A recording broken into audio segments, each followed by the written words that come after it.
Hello there, it's midday here in the Russian capital and you're watching RT International with me, Nikki Aaron. Now we start with breaking news this hour. Syrian government forces are closing in on ISIL positions near the city of Deir ez-Zor, one of the group's last strongholds in the country. Well, RT's Ilya Petrenko joins me now in the studio to discuss this further. Ilya, this would be quite a significant victory, wouldn't it?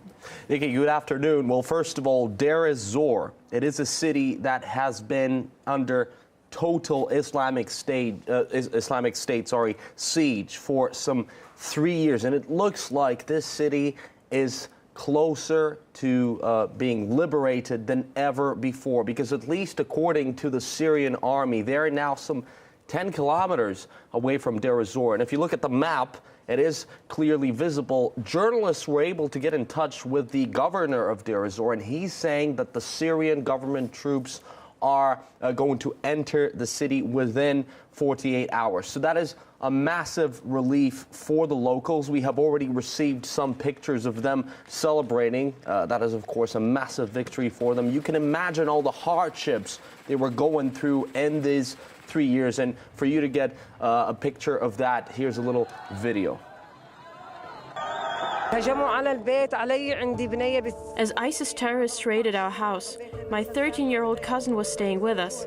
I hid her in a water tank so that the terrorists didn't take her as a slave. The situation in Deir ez-Zor is catastrophic.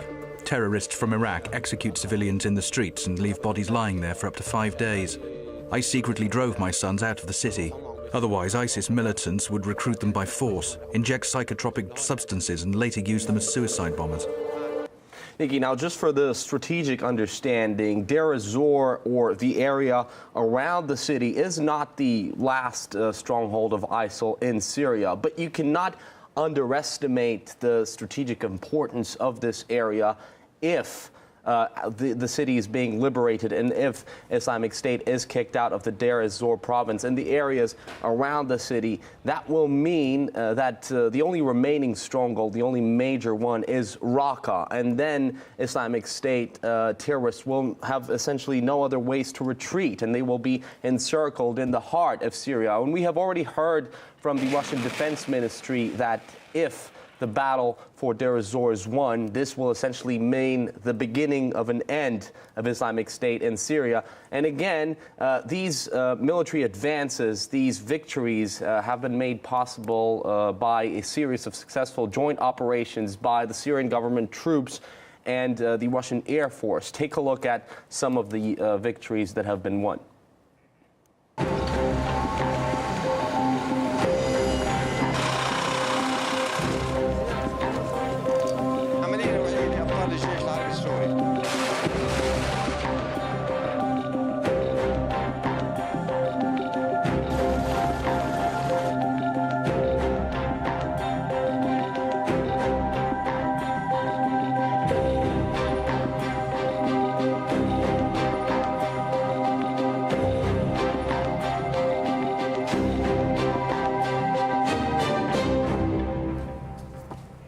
Nikki, we're waiting for more news from the front line, and it looks like there will be plenty of them in the coming days, at least according to the local governor and the Syrian army.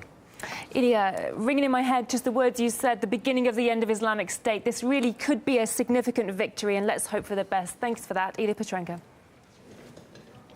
Now let's discuss this with a Beirut-based journalist and Middle East expert Martin Jay. Mr. Jay, thank you for joining us on the programme this morning. Now, what would the liberation of Deir ez-Zor mean for the Syria conflict as a whole?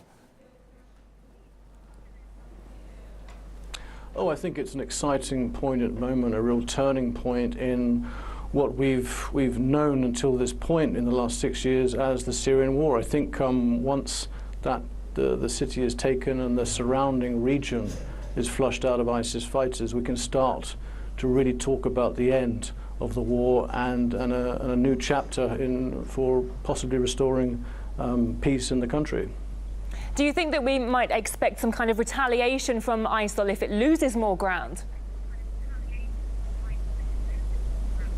Well, it's difficult to say if that's actually realistically possible in Syria, but I think there will certainly be I can imagine a ghastly campaign of revenge possibly happening around the world. I mean, you know, the sort of the soft spots where they can operate, where they have sleeper cells in Europe, America, and certain. I think we've lost the connection. Oh no, go ahead, I can still hear you. Mr. J? Okay, we seem to have lost the connection with Mr. Martin J there, Beirut-based journalist and Middle East expert, but I'll say thank you to him. We'll try to re-establish the connection and bring him back to you. Moving on, Washington says it will use any means necessary to